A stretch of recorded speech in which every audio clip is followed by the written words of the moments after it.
প্রতি 5 বছর পরে পরে আমরা প্রত্যক্ষ মতদানে অংশগ্রহণ করি। আমরা করি কেন, এই কথাটা মেহবুব আলম সাহেব এবং আমাদের এখানে উপায়ুক্ত মহোদয় বলেছেন। সবচাইতে বিশ্বের সবচাইতে বড় গণতন্ত্র ভারতবর্ষ, আর এই গণতন্ত্রে আমাদেরকে অধিকার দিয়েছে যে আমার নিজের সত্তা প্রয়োগ করে আমার রাষ্ট্র, যে রাষ্ট্রের আমি বাসিন্দা, যে রাষ্ট্র আমাকে আমার ভবিষ্যতে দেবে, ভবিষ্যৎ নির্ণয় করবে, জাতির ভবিষ্যৎ নির্ণয় করবে, সমাজের ভবিষ্যৎ নির্ণয় করবে, এই দলকে বা এই মানুষটিকে আমি ভোট দেব। তো এই ক্ষেত্রে হয়তো অনেকে মনে মনে ভাবতে পারে যে এখানে বিজেপির সাংসদ লোকসভার, আর লোকসভা হিসেবে আমরা এখানে এসেছি, তো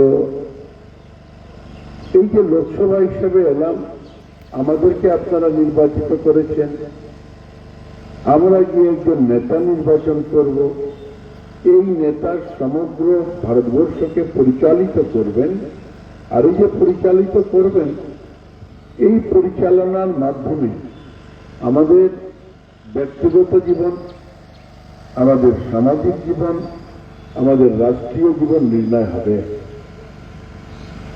যেমন এখানে নতুন ভোটার আছে, তারা হয়তো ঠিক ততটা বুঝতে পারবে না, কারণ অনেকেই লেখাপড়াতে আছে। আজকে স্কুলে লেখাপড়ার যে ব্যবস্থা, এই ব্যবস্থাকে ভালো করার মালিক, এই ব্যবস্থাকে ভালো করার যিনি প্রক্রিয়ার প্রথম বা প্রধান, তিনি তো সরকারের প্রধান। তিনি চিন্তা করবেন যে ভালো ডেস্ক বেঞ্চে বসবে কিনা ছাত্ররা, তিনি চিন্তা করবেন বা তারা চিন্তা করবেন যারা সরকারে আছেন যে ছাত্ররা শুধু ভালো ডেস্ক বেঞ্চে বসলে তো হবে না, ছাত্ররা যদি দুপুরবেলা গরিব হতে পারে, বাড়িতে হয়তো বা খেয়ে এসছে বা না খেয়ে এসছে, দুপুরবেলা ওইখানে কোনো ধরনের খাওয়ার ব্যবস্থা থাকবে কিনা। এইখানে বিজ্ঞজনেরা লেখাপড়া হচ্ছে স্কুলে, কিন্তু বিশেষ মেধাবী শিক্ষক কিভাবে ওইখানে তাদেরকে মেধার বিকাশে সাহায্য করতে পারেন, এটা সরকার চিন্তা করে। লেখাপড়ার পরে সরকার চিন্তা করবে তাকে কোন জায়গায় কিভাবে কাজের ব্যবস্থা করে দেওয়া যায়। শুধু সরকারি চাকরির বাইরেও আরো কিছু কথা থাকে যেখানে তার কর্মজীবনের শুরু, তার ব্যক্তি জীবনের আরম্ভণী কর্মক্ষেত্রে। তো এই ক্ষেত্রে ভোটের যে একটা প্রচন্ড মূল্য আছে, এই মূল্য আমাদের প্রতিজন ভোটারকে বুঝতে হবে।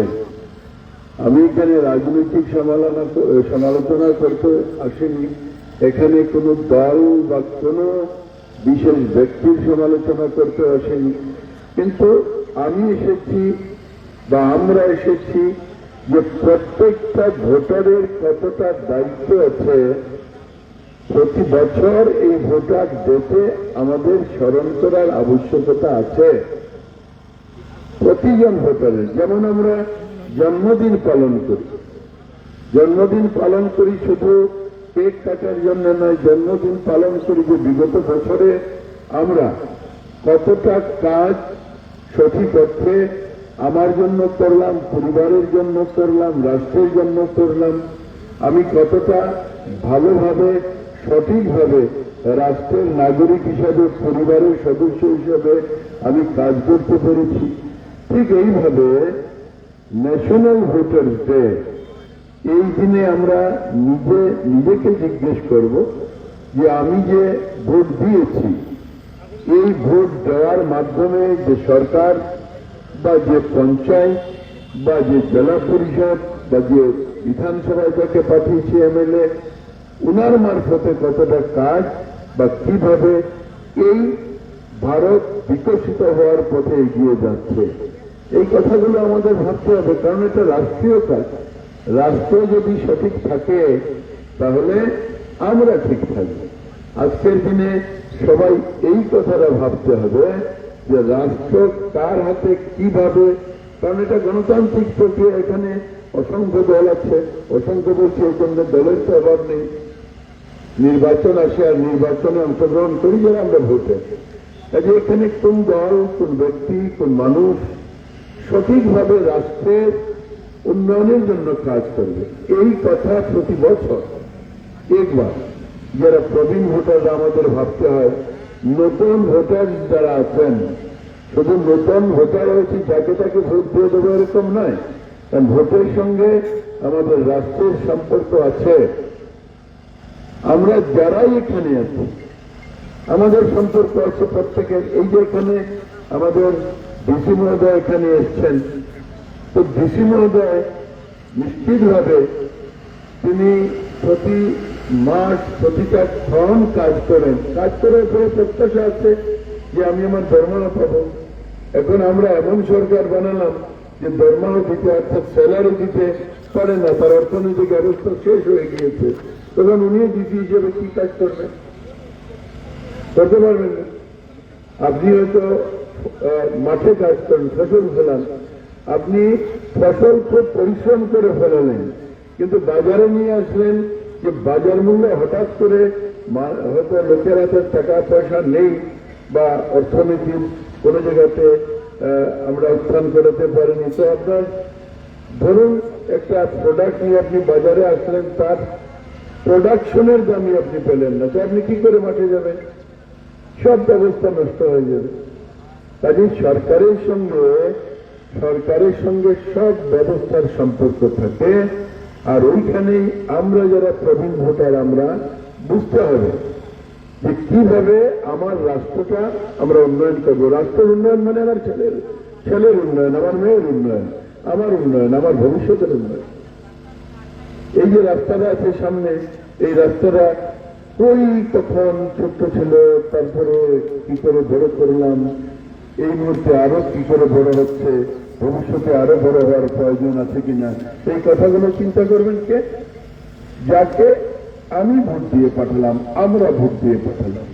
কাজেই ভোটার যে শুধু এখানে এসে আমরা যে ভোটার যে আজ কিন্তু কোনো ভোট নেই, আমরা বলতে আসিনি, বলিনি এখন পর্যন্ত যে অমুককে ভোট দিন তমুককে ভোট। আমরা ভোট দেওয়ার জন্য বলতে আসিনি, কিন্তু আপনি যে দেন এটা আপনার অধিকার, আপনার গণতান্ত্রিক অধিকার। আর এই অধিকারকে স্মরণ করার জন্য, অধিকারের আমরা যে প্রয়োগ করি তার সঠিক বিশ্লেষণ করার জন্য আজকের এই দিনটা। আর এই দিনটাতে আপনারা সবাই যারা প্রবীণ ভোটাররা আছেন, আপনারা দেখেছেন আমরা সবাই মিলে প্রবীণ ভোটারকে আমরা সম্বর্ধিত করেছি, আমি সম্বর্ধিত করেছি শিলচর লোকসভার পক্ষ থেকে।